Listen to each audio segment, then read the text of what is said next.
বিশ্বনবীকে special surprise দেওয়ার জন্য আল্লাহ প্ল্যান করলেন।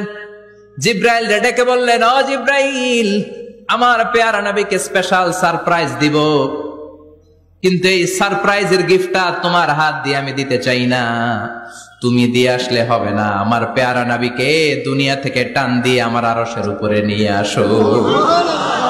সাহিবুল মেরাজ, যেই নবীর মেরাজ হয়েছে আর কোন নবীর হয় নাই। এই মেরাজ করতে যে কত কাণ্ড, কত প্ল্যান প্রোগ্রাম আল্লাহর। টাইমের স্পিডকে আল্লাহ থামিয়ে দিলেন। মক্কা থেকে উঠিয়ে বিশ্বনবীকে এক মরুভূমিতে রাখা হলো রাতে। বললেন দোয়া করেন। দোয়া করে বিশ্বনবী বললেন, ভাই জিব্রাইল, এটা কোন জায়গা, কোথায় দোয়া করব? সাইয়েদনা জিব্রাইল বলেন, নবী, কিছুদিন পরে এই জায়গায় আপনি হিজরত করে আসবেন, এই জায়গার নাম ইয়াসরিব, মদিনা। দোয়া করলেন। আবার সেখান থেকে তুলে এক পাহাড়ে রাখা হলো, নবী দোয়া করেন। দোয়া করে নবী বললেন, এটা কোন পাহাড়? অন্ধকার, আমি তো কিছু চিনি না। সাইয়েদনা জিব্রাইল বললেন, নবী, এটা সাধারণ পাহাড় নয়, এই পাহাড়ের কথা আল্লাহ কোরআনে বলেছেন, এই পাহাড়ের কসম আল্লাহ কোরআনে খেয়েছেন। এই পাহাড়টা হলো আপনার ভাই মুসার পাহাড়, তুর পাহাড়। তুর পাহাড়ে তিনি দোয়া করলেন। কত কিছু করে বিশ্বনবীকে আল্লাহর আরশে নিয়ে যাওয়া হলো। সাহিবুল মেরাজ।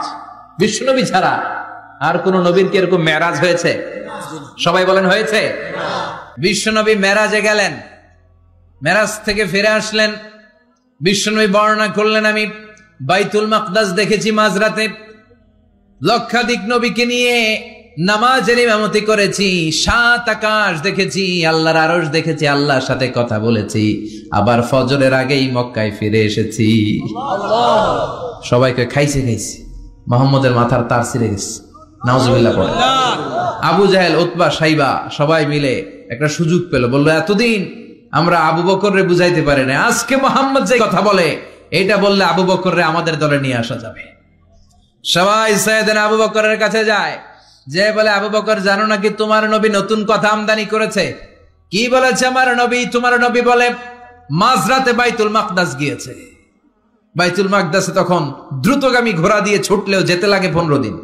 অ্যাবাউট টার্ন কাম ব্যাক, ফিরে আসতে আরো 15 দিন। মোট কয় দিন? 1 মাস। যেতে আসতে 1 মাস। তোমার নবী মাঝরাতে নাকি বাইতুল মুকাদ্দাসে ইমামতি করছে, 7 আকাশ ঘুরেছে, আল্লাহর আরশ দেখেছে, আল্লাহর সাথে কথা বলেছে, আবার ভোর হওয়ার আগে নাকি মক্কার জমিনে ফিরে